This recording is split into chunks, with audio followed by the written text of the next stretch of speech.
Истини Бог наш, молитвен пречистил Свои Матери, славних и сехвалних апостол, света го благоверного княза Александра Невска, света Гоба на Британска, света го Яндръшкото княжители, чудотвор, света Гоба на Британска, го светих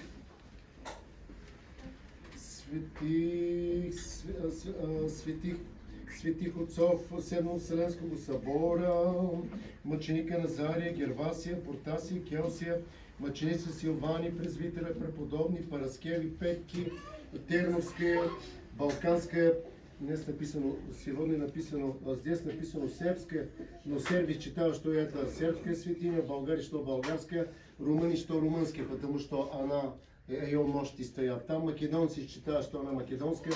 Она родилась в Търново, это столица Българии. Ну, поэтому я буду сказать балканская святиня. Общо балканская святиня. Праведният ни Никола Светоши, княз Черниговского, Печерского, чудотворца, ближник Пешерах, свещеномученика Михила, презвитера, светого Амвросия, епископ Каменец Подолского,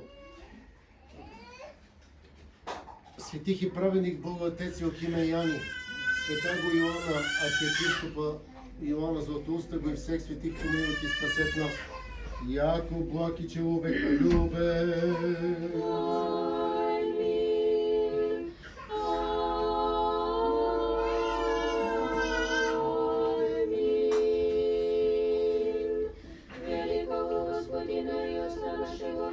Святейшего Патриарха Московского и всея Руси, и Господина нашего Высокопреосвященнейшего Николая Митрополита Восточного и Великанского и Нью-Йоркского, его иераха русские зарубежные церкви, и Господина нашего Преосвященнейшего Иринея, епископа Лондонского и Западноевропейского, настоятеля и прихожих святого храма сего, и что православные христиане, Господи, сохрани их на многое лето. С праздником, братья и сестры! После этого прекрасного паломничества, которое мы совершили с нашими друзьями вместе, я увидел, как люди, которые были с сердца, как каменная дорога, которые, когда попадают в семена, ветер или птицы очень быстро, они исчезвают и ничего не получается. А после этого путешествия сердца стали как земля, которая принимает все и дает огромные плоды. И я очень рад и верю, что всем будет такие сердца, но это можно постигнуть только исповедь. Самое главное покаяние, исповедь и причастие, конечно. Скажи, дорогой. Happy feast, brothers and sisters. We had wonderful trip to Mount Athos the last week with many of our parishioners, and I have seen as some people who had very hard heart got a much softer heart and started to produce some fruit in their heart as the fruitful land. I wish that all people will produce fruits, but the most important thing is repentance and confession. Желаю всем нашим прихожанам быть такие сердца, понимаете, чистые сердца, потому что мы все грешны, но когда у нас есть покаяние и смелость в исповеди и воздерживаемость в молитве и редовное причастие, тогда у нас все будет получиться. I wish all our parishioners to have clean heart. Of course, we're all sinners, but if you have repentance, if you have bravery in confession and prayer, then it should work out for you quite well. Сегодня мы чествуем память святых отцов Седмого Вселенского собора. Вот эта икона, которая называется зеркальная, она находится, оригинальная икона находится в монастыре Гил Павло. Там мы прибыли и купили эту икону, которую в прошлом раз подарили на владыка Ириней. Слава Богу, это была последняя икона, которую она производили, мы купили, и я успел с Божьей помощью осветить на оригинальную икону. На самой оригинальной иконе она приложена и освящена там. Today we celebrate memory of fathers of the Seventh Ecumenical Council, And also, I would like to say more about this icon, Mother of God. It's very old Byzantine icon, and we got this from Mount Athos during our trip.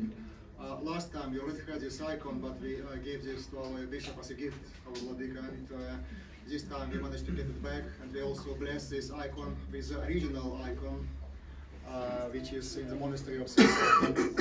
Paul. Это икона олицетворение, победа православие над иконоборство. Олицетворение. Може да прочитате история, прошлом год я говорил. This icon basically signifies the victory of Orthodox in the fight against iconoclasm.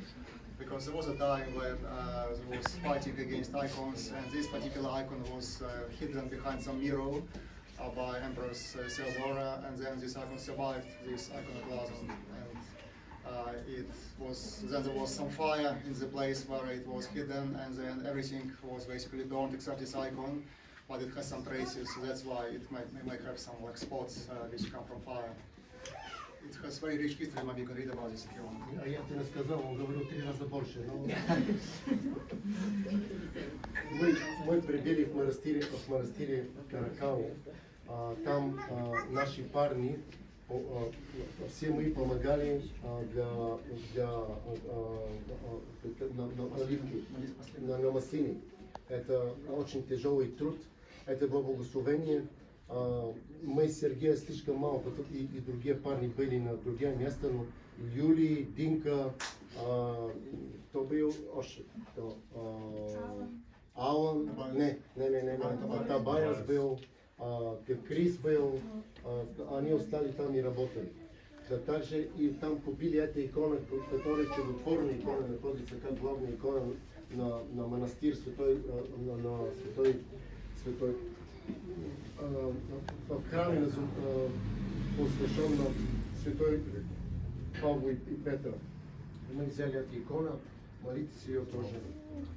We have been in monastery of Karakal, one of the monasteries where we have been, and we have been helping to pick up olives in this monastery. It's a hard job. Some pilgrims were there 2 nights, and some have been 3 nights, and it was blessed labor to help monastery to pick up olives. And we also got second icon, icon of St. Paul's, Apostle Paul, St. Peter. So you can see it here now in our church. And you can pray to this icon. Это очень строгий монастырь, там у нас такое правило начинает в 10 часов вечером, заканчивает 2 часа утром и сразу начинает ночная служба. Это включает все ночные службы плюс литургия. Потом есть немножко, потом есть трапеза, короткий перерыв около 2-3 часа и потом послушание. Послушание заканчивает около 2 часов. После есть маленький перерыв около час и потом начинает всеночное бдение.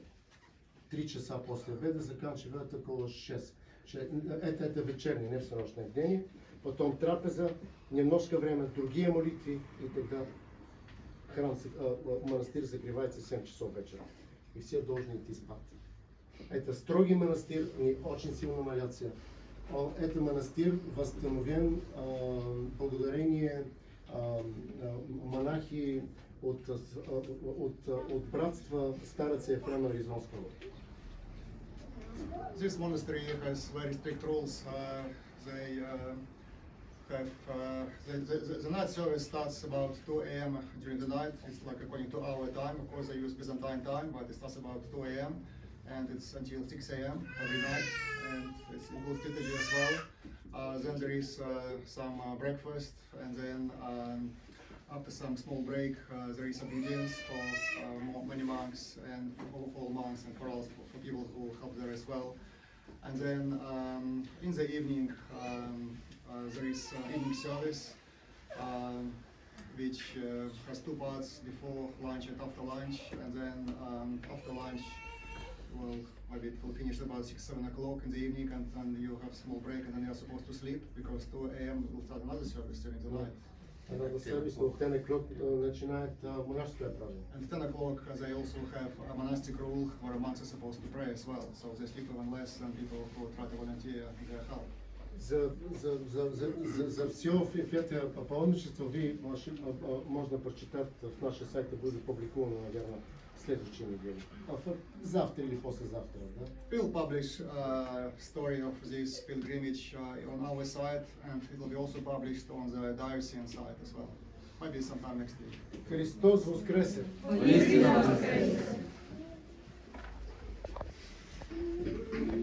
Здесь кусочки от просфора, который мы получили от Панагицу.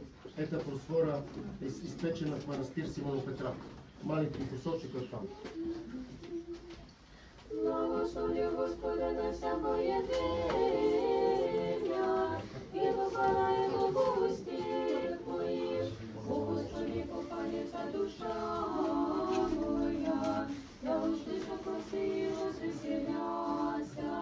Возвеличите Господа со мною, и вознесем имя Его в круге, и славь Господа и услышания, и освящаем Его и избавимя. Приступите к Нему и посвятитеся, и лица ваша не постыдятся. Следующий возглави Господу слышай, и от скорби Его спаси. О Боже, сами Господи, не признающийся Его, и избавитель.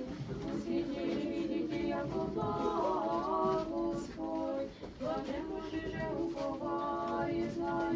Бойтеся Господа, все святые Его, яко не слышения боящихся Его, богатые обличавшие светающие же Господа не лишатся всякого блага. Придите, чада, послушайте меня, страху Господню научу